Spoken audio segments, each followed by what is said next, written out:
एक अजीब सी सुबह जनवरी 2026 की सुबह थी।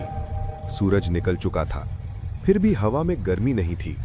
लोग रजाई से बाहर निकलने से डर रहे थे। जो ठंड आमतौर पर पहाड़ों तक सीमित रहती थी, वो अब मैदानों, शहरों और गांवों तक पहुंच चुकी थी। बुजुर्ग बोले, इतनी ठंड तो हमने अपने बचपन में भी नहीं देखी। बच्चे सवाल करने लगे, क्या सूरज कमजोर हो गया है? और वैज्ञानिक चुपचाप आसमान को देखने लगे। मौसम नहीं, चेतावनी थी। ये कोई आम ठंड नहीं थी, ये मौसम का संदेश था। उत्तर भारत में बर्फबारी रिकॉर्ड तोड़ रही थी। यूरोप और एशिया में ठंडी हवाएं जानलेवा बन गईं और समुद्रों के ऊपर से उठ रही ठंडी लहरें धरती की धड़कन बदल रही थीं। असल सवाल था, 2026 में इतनी ठंड क्यों? वैज्ञानिकों ने बताया, पोलर वॉर्टेक्स कमजोर हो गया था, जिससे ध्रुवों की बर्फीली हवाएं सीधे आबादी वाले इलाकों तक पहुंचने लगीं। समुद्र का तापमान असामान्य हो गया था, कहीं जरूरत से ज्यादा गर्मी तो कहीं अचानक ठंड। जंगलों की कटाई, हवा को रोकने वाली दीवारें टूट चुकी थीं। और सबसे बड़ा कारण जलवायु परिवर्तन, जिसे इंसान सालों से नजरअंदाज करता आ रहा था।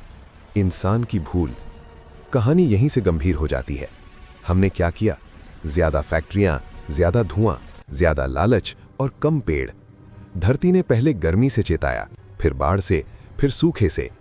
लेकिन जब इंसान नहीं रुका तो 2026 में ठंड बनकर सवाल आया। आम लोगों की जिंदगी। गरीबों के लिए ठंड जानलेवा बन गई। मजदूर काम पर नहीं जा सके, किसान की फसल जम गई और शहरों में हीटर भी हार मानने लगे। टीवी पर एक ही सवाल था, क्या ये भविष्य की झलक है? एक बच्चे का सवाल। एक स्कूल में एक बच्चा खड़ा हुआ और बोला, सर, अगर धरती बीमार है तो क्या हम डॉक्टर नहीं बन सकते? क्लास में सन्नाटा छा गया। यही वो सवाल था जिसका जवाब पूरी दुनिया को देना था। उम्मीद की किरण। कुछ देशों ने सबक सीखा, पेड़ लगाए गए, प्रदूषण पर रोक लगी, साफ ऊर्जा को अपनाया गया। लोगों ने समझा, धरती से लड़कर नहीं, धरती के साथ चलकर ही भविष्य बचाया जा सकता है। अंतिम संदेश।